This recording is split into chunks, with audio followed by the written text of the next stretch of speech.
नमस्कार, मी हरुण सय्यद न्यूज तडकामध्ये आपलं सर्वांचं स्वागत करतो. माझ्यासोबत माझे सहकारी मी अब्दुल समद शेख. नमस्कार.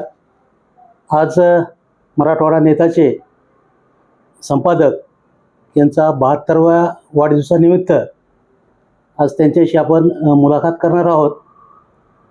याविषयी स्वागत आहे तुमचं. आज 72व्या वर्षात तुम्ही पदार्पण करतायत. कशी गेले बरं हे 71 वर्ष? काय अनुभव होता? पहिले तर सुरुवातीला वाढदिवसाच्या शुभेच्छा. हरुणभाई आणि आमचे मित्र, आमचे PSI साहेबांचे जुने सहकारी अब्दुल समद यांचं दोघांचंही मनपूर्वक स्वागत करतो. कारण व्यवसाय बंधूमध्ये सौती मत्सर असतो, पण तुम्ही प्रेमानं माझी मुलाखत घेत आहात. असंच प्रेम आयुष्यभर राहावं आणि 72 वर्षाचा लेखाजोखा किंवा माग फिरून पाहत असताना एक आठवडाही झाला का नाही. आपण तर निघालोत आता जन्मगावाकडून मृत्यू गावाकडं, पण बी हॅपी. अडथळे आले, मजा आली. प्रॉब्लेम क्रिएट केले, मजा आली. आणि लोकांनी सांभाळलं तर हाताच्या फोडासारखं. मग 18 पगड जातीच्या लोकांनी, गरिबांनी, श्रीमंतांनी वाकडं बोललो तरी प्रेम केलं, शिव्या दिल्या तरी प्रेम केलं. पण खरंच लातूरची भूमी, मराठवाड्याची भूमी ही संताची आहे. आणि मला एका नेत्याचं वाक्य आठवतं, एवढे लोक प्रेम करतात, ही देव माणसं. आपण वाकडं बोललो तरी प्रेम करतात, बद्दर म्हणून आपुलकीनं बोलतात. आणि एवढी मजा आली काय की, आणि हसत हसत गुड बाय. म्हणजे कबीरा हम जब पैदा हुए जग हसे हम रोए, ऐसी करनी कर चलो हम हसे जग रोए. बस देवाला तुम्हाला सगळ्याला एकच मागणं आहे, असंच प्रेम, शुभेच्छा, आशीर्वाद राहावे. खूप खूप चांगले दिवस गेले असं मी मानतो. रामेश्वर बद्दल म्हटलं की चालतं फिरतं व्यासपीठ आणि चालतं फिरतं विद्यापीठ म्हणलं तर चुकीचं होऊ शकत नाही. बद्दल साहेब सुचतं कसं हे सगळं तुम्हाला? ऐन वेळेस तुम्ही अशी शब्दांची गोची करून टाकता समोरच्या माणसांना, त्याला उत्तर देता सुद्धा येत. हरुण भाई, एक खरं सांगू का, म्हणजे कधी कधी रडू येते की तुम्ही माझ्यावर एवढं प्रेम करता. आमचे सगळेच दगडे असतील, चिंचोले असतील, झरीकुंटे असतील, गोपाळ कुलकर्णी असतील, रत्नाकर आवशेकर असतील, सगळ्यांनी प्रेम केलं. आणि अनुभव एवढे आहेत काय, चांगले वाईट. मी वाईटाला वाईट म्हणणारच नाही, त्यातनं सुद्धा काही शिकायला मिळतं. आणि अनुभवाची शिजोरी एवढी आहे. एक रोड कारकून, एक प्राध्यापक, मजुराच्या मागे हजेऱ्या घेणारा लेक्चर, आणि 40 वर्षात असली चेहरा सामने आहे, नकली सूरज छुपी रहे, अशा एका वातावरणात मजा येते. सहज, मुद्दाम प्रयत्न करत नाही, सहज बोलतोय. लोक म्हणतात मस्त हसवता, मस्त. मी म्हणतो लोक रडवतात बोलण्यातनं, मला हसवण्यात एक ऊर्जा मिळते, मला बरं वाटतंय. आणि खरं सांग का हरुणबाई, की माझ्या एवढा भाग्यशाली या देशाचे पंतप्रधान नसतील, मुख्यमंत्री नसतील, आमदार नसतील. कारण त्यांना 15 दिवस निवडणुकीत माईचं दूध आठवतंय, पण मला सारखं लोक दूध देण्यावरच आहेत. तरी मी कधी कधी नागासारखं डंक मारतो असं म्हणतात आणि पुन्हा जवळ घेतात. मित्र हो, हरुणबाई खरंच सांगू का की हे अनुभवातनं सुचतंय. रामेश्वर बद्दल म्हणलं की जे बोलायचे ते तोंडावर बोलतात, मनात पाठ ठेवत नाहीत. रामेश्वर बद्दलांची खासी बात आहे. मी लहानपणापासून बघितलं रामेश्वर बद्दल. कसं आहे हरुणजी, की बऱ्याच घटनेचे, तर कॅमेरा आज कोणाला वाईट बोलायचंच नाही, त्यामुळं बऱ्याच घटनेचे तुम्ही साक्षीदार आहात. आणि माझं वाटलं जीभ करते, मला त्याचं दुःख होत नाही. काय नको बाबा, तुम्ही आमचे मित्र नाही, परवडलं. दुश्मन ओपन या आणि मारा ना बाबा. काय शेवटी तुमच्याकडे सत्ता आहे, संपत्ती आहे, अधिकार आहे. आणि शेवटी बद्दल साहेब तुम्ही जे बोलताना ऐका ना, एकदम स्पष्ट, हरुण तुझं इथं चुकलं बघ, तू असं नाही केलं पाहिजे. म्हणजे ही जी भावना आहे ना तुमची, आपुलकीची भावना आहे, सांगुलपणाची भावना आहे. ही जी हे कोण सांगतंय? जो जास्त तुमच्यावर प्रेम करतो ना, तो सांगत असतो. म्हणजे तुमचं आमच्यावर असेल, राजकारण्यावर असतील, तुमचे जे मित्र आहेत त्यांच्यावर असणार, तुम्ही स्पष्ट बोलणार आणि जे मनात ठेवत नाहीत स्पष्ट बोलतात आणि विसरून जातात. तास 2 तासानंतर तुम्हाला जर भेटलं तर तुम्ही अजून म्हणतात काय चाललं अरुण म्हणून. ही खूप जवळ पाहिलं मी तुम्हाला. एक किस्सा सांगतो. एका पत्रकाराने एक बातमी छापली होती आणि त्यामध्ये वेश्याचं मोबाईल नंबर वगैरे दिले होते. मी फिरक्या घेतोय, चिमट्या घेतोय, भुसक्या, किती पैसे घेतले म्हणून का? आणि मग त्याची जाहिरात केलास, गुलहावशी लोकांना कुठं मिळतंय, गल्ली पत्ता, रूम नंबर, कमरा नंबर, मोबाईल नंबर लिहिलास कशामुळं? मित्रा असं करू नये रे. कोणालाही वेश्या म्हणून जगायला नको वाटतंय. पोटाची तिजवर खळगी, शौक. मग काही जण म्हणतात की शौक कम रखना. शेवटी ज्याचा त्याचा विषय असतोय. आणि खरंच सांगतो, माझ्या एवढं पत्रकारांना सुद्धा न बोलायच्या गोष्टी मी बोलल्यात, पण कुणीही अरुणभाई, स्वर्गीय आपले रामकृष्ण पात्रीकर असतील, बोकील असतील, काय त्या सगळ्यांच्या आठवणी येतात. दूधसाहेब असतील, मधुकर भावे असतील, दगडे असतील, रामजेवरे असतील, आमचे संपादक म्हणजे पत्रकार संघटनेचे अध्यक्ष असतील. कारण काय प्रत्येक पत्रकार हा समाजात काही ना काही चांगलं दाखवायचा, करायचा प्रयत्न करतोय. आणि बेकारी म्हणून नाही, त्याला एक छंद लागतोय, रिस्क घेऊन करायचं. माहीत आहे हा बदमाश आहे, हा आपलं आर्थिक नुकसान करणार आहे, हा आपलं शारीरिक नुकसान करणार आहे. हा फार मोठा रिस्क घेऊन पत्रकार काम करतात आणि सर्वच जण प्रेम करतात. त्यामुळं आजपासून किंबहुना माझा असा प्रयत्न आहे, मी म्हटलंही की कशासाठी दैनिक चालवायचं, साहेब भीक मागायची, लोकांकडे जायचं, कुत्रं आलं म्हणायचं, लाचार म्हणायचं, गोंडाघोळ्या म्हणायचं, भाजपचा भडवा म्हणायचं. अरे मित्र हो, माझ्या ठिकाणी येऊन जगा ना. आणि तुम्हाला बोलायचा अधिकार आहे, कारण मी लोकांना बोलतोय, लोकांनाही मला बोलायचा अधिकार आहे. त्यामुळं मला त्याचं दुःख होत नाही. काय म्हटलं सर? साहेब, वृत्तपत्राची सध्याची जी परिस्थिती आहे, वृत्तपत्र चालवणं आणि त्यामध्ये वृत्तपत्र चालवत असताना तुमच्या लेखणीतनं प्रत्येक वेळेस येत आहे की जन्मापासून ते मृत्यूपर्यंत. आणि वृत्तपत्राला तुम्ही पालकासारखं, म्हणजे हा माझा पाल्य आहे असं जपता. याच्या मागं नेमकं कारण काय? तुम्ही मला बँकेमध्ये होतात, साहेबाबरोबर होतात, त्या भाभी आपल्या नगरसेविका होत्या त्यांच्याबरोबर होतात, तुम्ही मला भेटलात. साहेब कोण रामेश्वर बद्दल आज मला लोक प्रेम करतात. कशामुळं करतात? माझ्या वागण्यामुळं, जगण्यामुळं. काही जण बुरेशे खुदाडरे म्हणतात, भाकर नको कुत्रावरही म्हणतात. बिचारे कोण काय म्हणावं काय नाही हा ज्याचा त्याचा प्रश्न आहे. आणि खरं सांगू का, मला एक मुलगा सत्यजित आणि माझा लाडका मुलगा माझा मराठवाडा नेता आहे. कारण मराठवाडा नेत्यानं जी प्रतिष्ठा दिली, जे काही चुकलं असेल ह्या जिभेमुळं, माझ्या स्वार्थामुळं, माझ्या लोभ मोह मत्सर पूर्ण अभ्यास न केल्यामुळं माझं काही चुकलं असेल, पण लोकांनी खूप सांभाळलंय. आणि मी सांगतो की मराठवाडा नेता हा शेवटच्या श्वासापर्यंत जपायचा.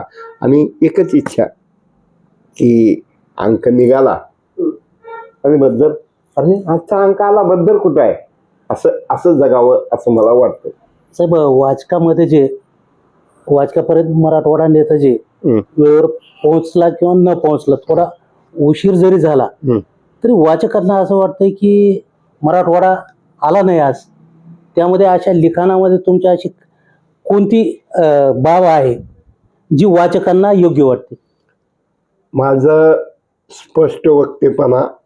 मी वाढदिवस कोणाचाही असो, मला कळलं की मी लेख लिहितोय, जातोय, आमचं स्मृतिचिन्ह देतोय, भेटतोय. आणि लेखनीत म्हणण्यापेक्षा कान डोळे उघडे ठेवून फिरलं ना, बऱ्याच गोष्टी कळतात. आणि आपल्याला माणसाचे चेहरे बघून कळतं. काही मित्र बोलतात बद्दल बदमाश आहे, हा बाबा बदमाश आहे, बद्दल अच्छा आहे, हा बाबा अच्छा आहे. पण एक सांगतो, की रामेश्वर बद्दलनं अख्ख्या आयुष्यात कुठल्याही निष्पाप माणसाचं ब्लॅकमेल याला म्हणतात की पगारीतनं कष्टानं 1 रुपयाची जाहिरात कोणाला मागितली नाही.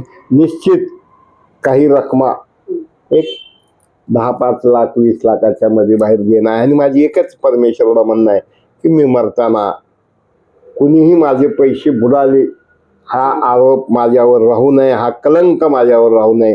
कारण ज्यांनी आपल्याला संकटात साथ दिली, सहकार्य केलं, प्रेम केलं, त्यामुळं मी टिकून आहे, जगून आहे. आणि हे पैशात मोजता येत नाही.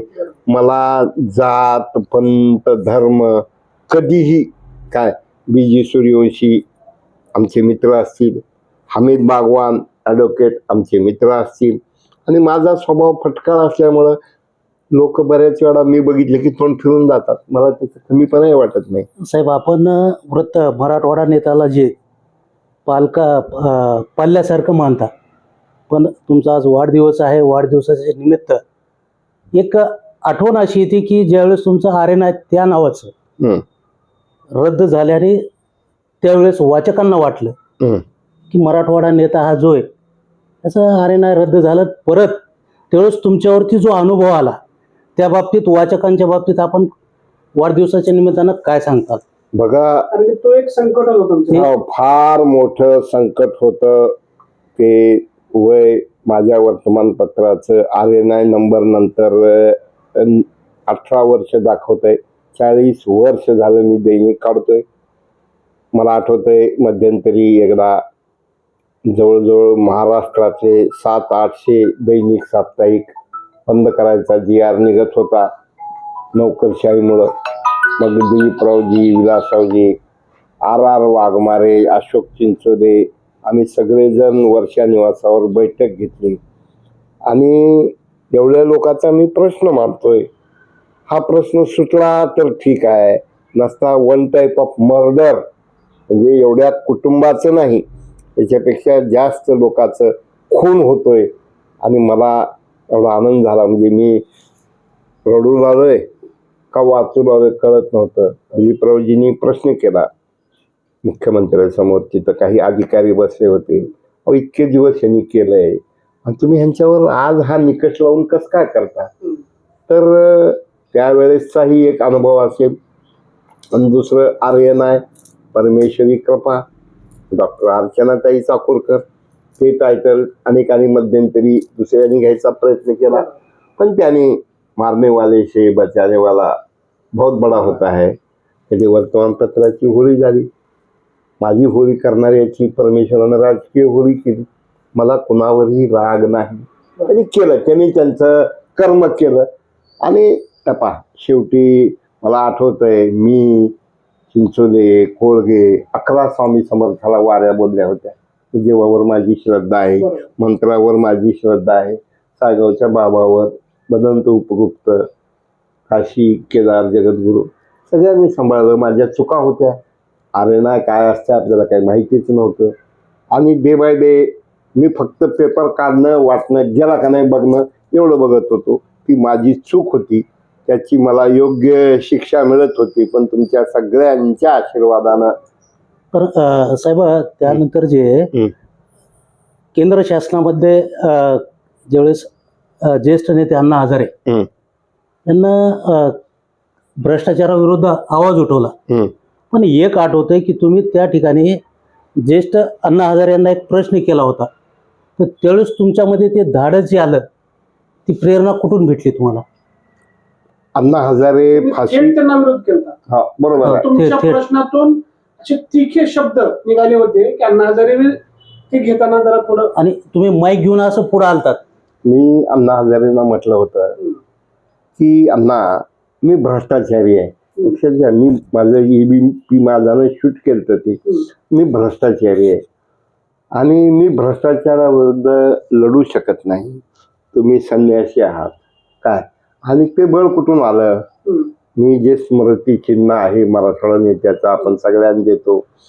आपलं चारित्र्य, आपलं नैतिकता सगळं जर असेल तर आपण काय विरोध करणारा उद्ध्वस्त होऊ शकतो.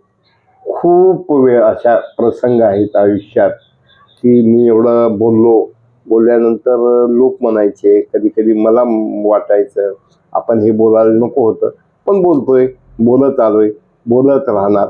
पण एक ठरवलंय आज की होता होईल तोपर्यंत. कोणाच्या खांद्यावर कोणाचे ओझे काय कशासाठी हो हारुणभाई, तुम्ही ज्याच्यासाठी लढता तोच जर मॅनेज होणार असेल तर तुमच्या लढण्याला काय अर्थ आहे. साथ दिली, प्रकृतीनं साथ दिली, लोकांनी मदत केली, जगत राहिलो, जगत राहणार. बस जो जब तक ऊपरवाली की इच्छा है तब तक करते रहने का. नाही पण साहेब अजून एक असं आठवतंय की पाठीमागं जे एवढा पाऊस पडला लातूरमध्ये त्यावेळेसही तुम्ही जे काही वेळा प्रसंग असा आला की तुम्ही मराठवाडा नेता आहात, स्वतःच्या टू व्हीलरवरती ॲक्टिव्हवरती गाडीवरती स्टॉलवर घेऊन जात होतात. एवढं तुम्ही त्याला जपतात, तर या वयामध्ये येणाऱ्या प्रसिद्धी माध्यमाला किंवा पत्रकारितेला आपण काय संदेश द्याल? पत्रकार मित्र हो, मृगजळाच्या मागे लागू नका.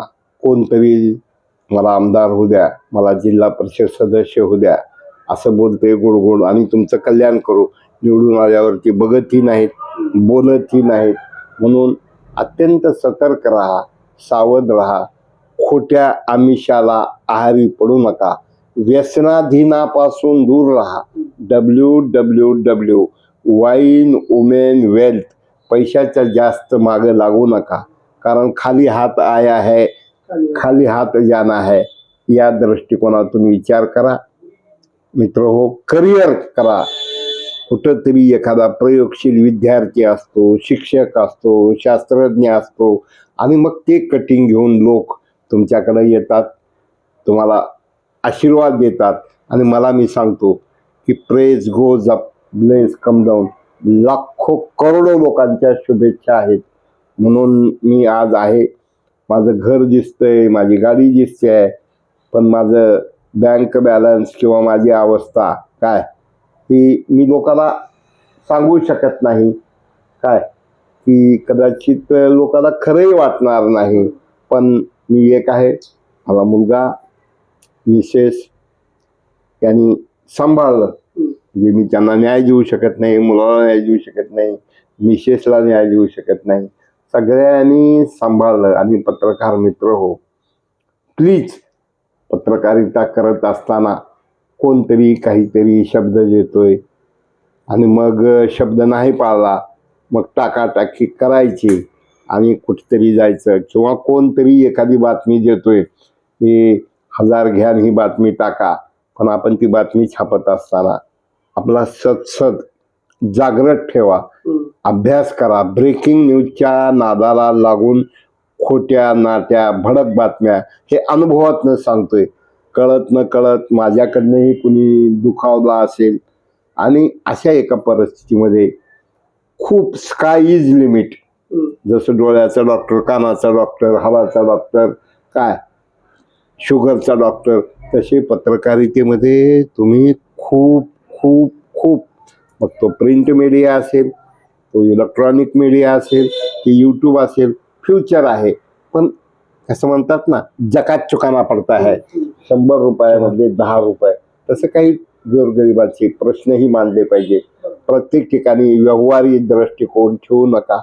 एक आणि प्रिंट मीडियाला मला विनंती करावीशी वाटते की आपण 1000 प्रती काढतो, 200 काढतो आणि आपण लोकमत टाइम्स, इंडियन एक्सप्रेस यांची बरोबरी करतो. तुम्ही विचारणार नाही. बाजारात चर्चा असली पाहिजे, तुमची उपयोगिता आणि उपद्रव मूल्य असलं पाहिजे. तुम्ही उपद्रव म्हणजे बुचखोऱ्या घेणं किंवा त्रास देणं नाही. अभ्यास करून लिहिलं, बोललं, सन्मान मिळतो. पूर्वीचा काळ, पूर्वीचे नेते, पूर्वीचे पत्रकार म्हणजे शहरकर गुरुजी, तो वेगळा, आजचा वेगळा. आणि एक सांगतो, तुम्ही जे पेराल ते उगवेल. जेव्हा आपण एखाद्याची अब्रू काढतो तेव्हा एक वेळ येते की सगळेजण मिळून आपला पंचनामा करतात. म्हणून पत्रकार मित्र हो, इकडून तिकडं इलेक्ट्रॉनिक मीडिया, यूट्यूबवर जात असताना स्वतःशी प्रामाणिक राहा. बद्दल काय म्हणतो, हारुणभाई काय म्हणतात यापेक्षा आपल्याशी प्रामाणिक राहा. हे मला 40 वर्षाच्या अनुभवानंतर म्हणजे म्हणावंसं वाटतं. कारण मी बघितलं ऐसे वैसे कैसे कैसे बन गए, कैसे कैसे ऐसे वैसे बन गए.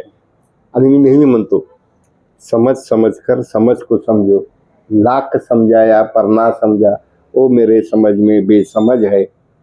आणि अरुण भाई मी तुमचा खूप आभारी आहे. एक एनर्जेटिक पर्सनॅलिटी, पॉझिटिव्ह पत्रकारिता काय आहे हे अरुण भाईकडनं मला वारंवार निगेटिव्ह छोड दो बद्दरला वाटतंय तुम्ही ह्याला बडवा नाही, तुम्हाला जे पटतंय तेच करायचं. आणि प्रत्येक पत्रकार अशोक चिंचोले आक्रस्ताळपणा नाही, आताताईपणा नाही. दूध साहेब बदलत्या परिस्थितीत प्रकृती वय व्यवहार वेगळं. मोतीपुळे सर, मी म्हणतो मोतीपुळे सुद्धा रोल मॉडेल पत्रकार आहेत. कारण शिवराज पाटील चाकूरकरांशी एकनिष्ठ राहणं. अहो इथं तर कपडे बदलण्यासारखे नेते बदलणारे झालेले आहेत. त्यामुळे दगडे एक साहित्य कला संस्कृती काय लेखणी आहे. आणि ज्यानं त्यानं आपले मार्ग निवडले पाहिजेत. पण मित्र हो, बद्दल घर आहे पण किती वर्षाची तपस्या आहे. दगडे साहेब किंवा अरुण भाई ह्यांची मेहनत, ह्यांची मरमर, घरी बायकोला वेळ देऊ शकत नाही, मुलाला वेळ देऊ शकत नाही. कुठंतरी कार्यक्रमाला जायचं म्हणले की सगळं बायको म्हणते पिक्चरला चला. मला वाटतंय की लातूरमध्ये मी गेल्या 35 वर्षात तरी पिक्चर बघितलेलं मला आठवत नाही.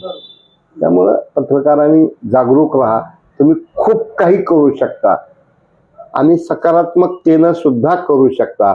नकारात्मकता म्हणणार नाही मी, पण अभ्यास करा, पुरावे गोळा करा. मग पुरावे असताना जर कुणी आपल्याला पुरायचा प्रयत्न केला तर इलाज नसतं. निश्चितच कारण की नवतरुण पत्रकारांना देखील संदेश, चांगला संदेश असं दिलेला आहे रामेश्वर बद्दर साहेबांनी. पुन्हा एकदा वाढदिवसाच्या तुम्हाला शुभेच्छा, लाख लाख शुभेच्छा. आणि पुढच्याही वर्षी असंच आम्ही आपलं वाढदिवसानिमित्त इंटरव्ह्यू करू, मी आणि समजभाई. समजभाई, अरुण भाई, माझी तुम्हाला हात जोडून जाहीर विनंती आहे. माझं चुकत असेल मला सांगत चला.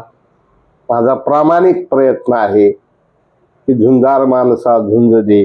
कदाचित काय 2 माणसं असतात दगडापेक्षा वीट मऊ. म्हणून असलेल्या परिस्थितीत कधी कधी ओव्हर होतंय का होतंय. पण काही लोकाला मराठीत म्हण आहे, काय हिंदीत म्हण आहे, जीवतों के भूत बातोशी नाही मानते. म्हणून कधी कधी आक्रमक लिहावं वाटतंय. पण प्रयत्न करतोय की आक्रमकता ही आपल्यावर अंगलट येऊ शकते. ठीक आहे, आजची मुलं, कालचा समाज चांगला होता, दिवसेंदिवस गुन्हेगारी जगत वाढत चाललं. ह्याचा अर्थ गुन्हेगारीला घाबरायचं नसतंय. पण तुम्ही पत्रकारितेच्या क्षेत्रात सुद्धा बघा की कर भला तो हो भला, अंत भले का भला. अरुण भाई साहब आप आए, मेरा इंटरव्यू लिया, सही बोले तो एक पत्रकार दुसऱ्या पत्रकाराची मुलाखत घ्यायला कमीपणा वाटतो. का बरं मोठं करायचं. आणि मी तुम्हाला द्यायला माझ्याकडे काहीच नाही. पण एवढं असताना सुद्धा काय खरा तू एकची धर्म जगाला प्रेम अर्पावे याप्रमाणे तुम्ही प्रेम करताय. असंच प्रेम. आणि चुकलं मला कानात सांगा, मला दुरुस्त करा. आणि मला चांगला माणूस म्हणून जगण्यात एक आनंद आहे. याचा अर्थ आजपर्यंत मी वाईट वागलो असं नाही. पण कधी कधी संवेदनशील असल्यामुळं निश्चित फार भारी इंजेक्शन दिलं गेलं असेल त्यांचीही मी जाहीर दिलगिरी व्यक्त करतो. ते अधिकारी असतील, कर्मचारी असतील, लोकप्रतिनिधी असतील, नेते असतील. आणि बस शेवटी तुमच्या शुभेच्छा, प्रेम, आशीर्वाद याबद्दल आपला खूप खूप खूप ऋणी आहे. धन्यवाद. नमस्कार. भेटूया मित्र. असेच मी व्हिडिओ घेऊन येत राहील. तोपर्यंत मला त्या परवानगी माझे मित्र अब्दुल समद शेख आणि मी अरुण सिंग.